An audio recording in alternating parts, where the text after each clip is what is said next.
내란 특검팀의 반대에도 한덕수 전 총리와 이상민 전 행정안전부 장관의 내란 혐의 상고심이 대법원 전원합의체 심리로 열립니다. 전원합의체 재판장은 조희대 대법원장입니다. 두 사람의 변호인 측은 그동안 특검법상 선고 시한인 이른바 633 규정을 따르지 말고 전원합의체에 넘겨달라고 요청했는데 대법원이 요청을 수용한 것으로 풀이됩니다. 반면 특검 측은 하급심에서 일관된 판단이 나왔다면서 전합 회부 주장은 실익이 없는 시간 끌기에 불과하고 피고인에게 특혜를 주면 안 된다며 반대했지만 받아들여지지 않았습니다. 두 사건의 선고 시한은 각각 8월 7일과 12일이었습니다. 사실상 선고 시한이 지켜지지 못할 가능성이 커졌습니다. 대법원은 국민적 관심도가 높고 역사적으로 사법적 평가가 필요하며 두 사람이 공범 관계에서 함께 심리할 필요가 있다는 점을 고려했다고 밝혔습니다. 더불어 각 소부의 요청도 있었다고 설명했습니다. 내란 관련 재판을 조희대 대법원장이 재판장인 전원합의체가 맡은 건 이번이 처음입니다. 내란 혐의로 한 전 총리는 1심에서 징역 23년을 선고받은 뒤 항소심에서 징역 15년으로 감형받았습니다. 이 전 장관은 1심 징역 7년에서 항소심에서 징역 9년으로 늘었습니다. 대법원 양형 기준과 관련하여 내란 중요 임무 종사죄와 대통령 기록물 관리에 관한 법률 위반죄에 대하여는 양형 기준이 설정되어 있지 않고 양형 기준이 설정된 범죄와 그렇지 않은 범죄 사이의 경합범에 관하여는 그 하한만을 양형 기준이 설정된 범죄의 양형 기준상 형량 범위 하한에 따르도록 되어 있습니다. 따라서 양형 기준은 이 사건 양형에 중요한 영향이 없습니다. 양형 사유를 구체적으로 살펴보겠습니다. 피고인은 1970년 6월경 공무원으로 임용된 이래 약 50년 동안 외교통상부 통상교섭본부장, 국무조정실장, 경제부총리 겸 재정경제부 장관, 국무총리 등으로 재직하면서 다수의 훈장과 포장을 받았습니다. 피고인 윤석열 등의 내란 행위에 관하여 사전에 모의하거나 실행행위를 지휘하는 등 보다 적극적으로 가담하였다고 볼 자료는 없습니다. 피고인은 국회에서 비상계엄 해제 요구안이 의결되자 이 사건 비상계엄을 해제하기 위한 국무회의를 소집 주재하였고 그에 따라 비상계엄이 약 6시간 만에 해제되었습니다. 피고인은 현재 만 79세의 고령임에도 벌금형을 포함하여 아무런 형사처벌을 받은 전력이 없습니다. 피고인은 최근에 이르러 경도 인지장애와 우울증을 진단받아 그에 따른 치료가 필요하고 피고인의 배우자는 독립적인 고등이 어려워 피고인의 돌봄과 간호가 필요하다는 내용의 관련 자료가 재판부에 제출된 바는 있습니다. 그러나 이러한 사정이 있더라도 다음과 같은 점을 고려하면 피고인에게 엄한 처벌을 하는 것이 타당하다고 보입니다.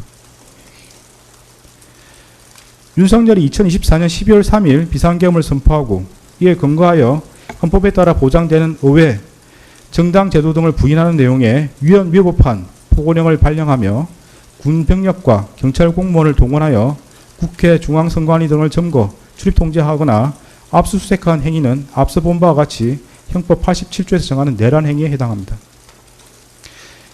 이러한 12.3 내란은 국민이 선출한 권력자인 윤석열 전 대통령과 그 추정 세력에 의한 것으로서 성격상 위로부터의 내란에 해당하는데 이러한 형태의 내란은 이른바 친위 구테타라고도 불립니다. 세계사적으로 살펴보면 이러한 친위 구테타는 많은 경우 성공하여 권력자는 독재자가 되었고 국민의 생명과 재산과 같은 기본권은 본질적으로 침해되었으며 국가의 경제와 외교는 심각한 타격을 받았고 독재자의 권력이 약해지는 시기가 되면 내전과 같은 전쟁이나 정치투쟁으로 국가와 사회 전반이 회복하기 어려운 혼란에 빠지는 사례를 많이 볼 수 있습니다. 12.3 내란은 이러한 위로부터의 내란에 해당되는 점에서 그 위험성의 정도가 아래로부터의 내란과 비교할 수 없습니다. 왜냐하면 무엇보다도 국민이 선출한 권력자가 헌법과 법률을 경시하고 이를 위반하는 내란 행위를 함으로써 국민이 가진 민주주의와 법치주의에 대한 신전 자체를 뿌리채 흔들기 때문입니다.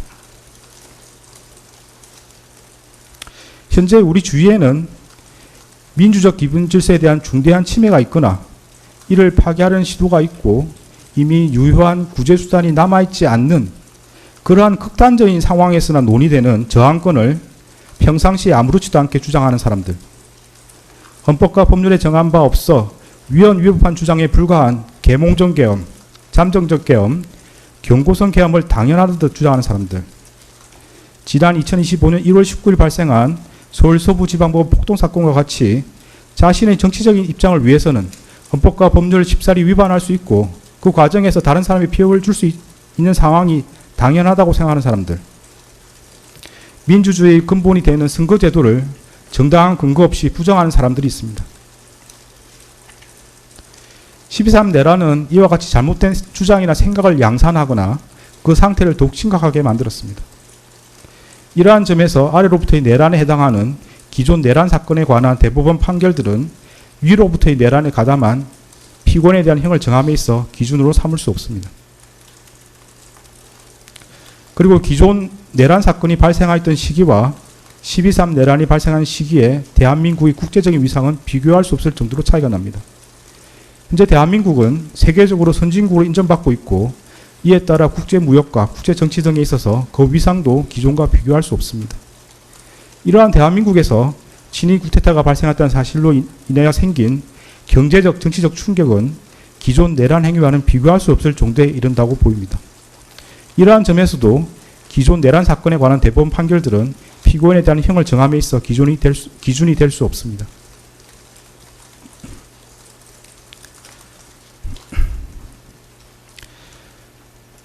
(12.3) 내란 과정에서 사망자가 발생하지 않았고 내란 행위 자체는 몇 시간 만에 종료되긴 하였습니다. 그러나 이는 무엇보다도 무장한 계엄군의 맨몸으로 맞서 국회를 지킨 국민의 용기에 의한 것입니다.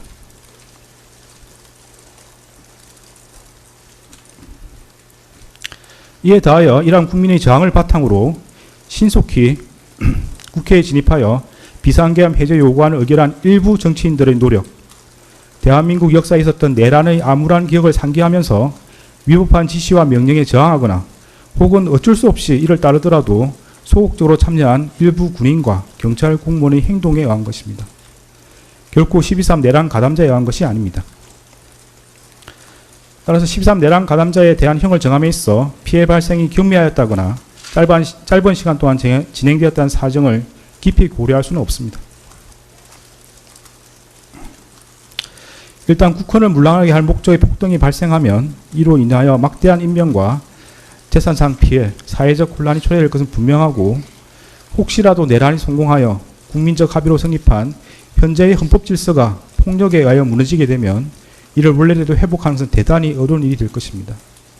따라서 그러한 내란 행위를 사전에 차단할 필요가 있고 이러한 목적을 달성하기 위해서는 내란 행위에 가담한 사람들을 무겁게 처벌하는 것이 불가피합니다. 피고인은 간접적으로나마 민주적 정당성과 그에 대한 책임을 부여받은 국무총리로서 헌법과 법률을 준수하고 헌법을 수호하고 실현하기 위한 모든 노력을 기울여야 할 헌법적 의무를 부담합니다.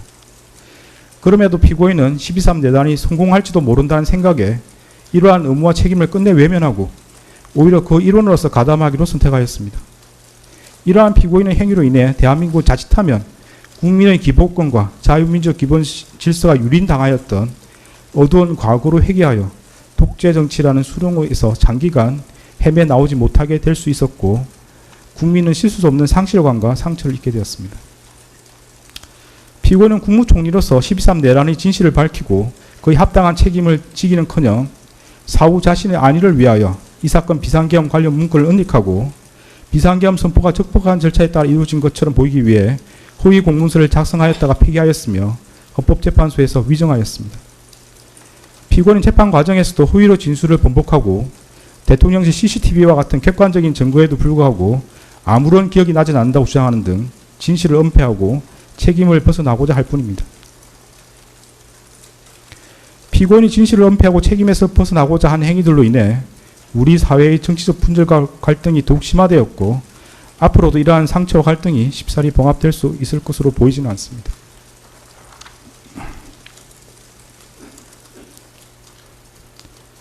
피고인은 제2회 공판기일에서 12.3 내란에 관하여 여러가지 법적인 검토가 필요하여 공개적으로 제지하지 못했다는 취지로만 진술하였다가 이 법원의 요구에 따라 내란 중요임무 종사 공소사실이 택일적으로 추가되고 대통령실 CCTV 영상 재생 및 증인신문 등 증거조사를 거쳐 자신의 범죄 사실이 탄로나 형사처벌의 기로에 서자 마지못해 최후 진술에 이르렀어야 국민이 겪은 고통과 혼란에 대해 가슴 깊이 죄송스럽게 생각한다는 취지로 진술하였지만 그 그 사과의 진정성을 인정하기 어렵습니다. 달리 피고인이 진지하게 반성하고 있다거나 자신의 범죄 행위로 인하여 국가와 국민이 입은 피해를 회복시키기 위한 어떠한 노력을 하였다고 볼 아무런 자료가 없습니다. 이러한 점과 그 밖의 양형의 조건이 되는 여러 사정을 종합적으로 고려하여 주문과 같이 형을 정합니다.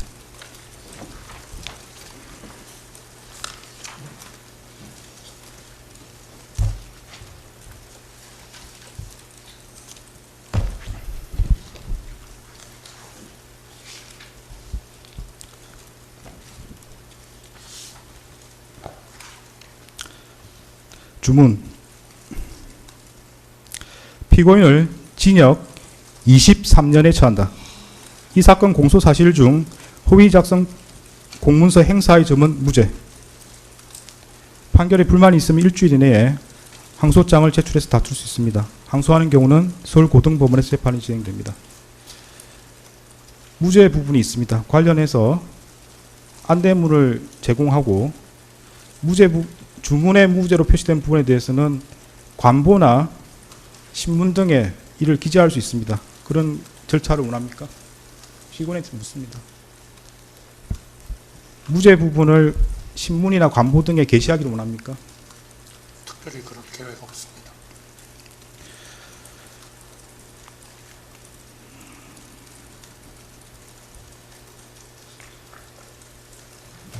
네, 관련 규정에 따라서 보상 안내물을 교부합니다.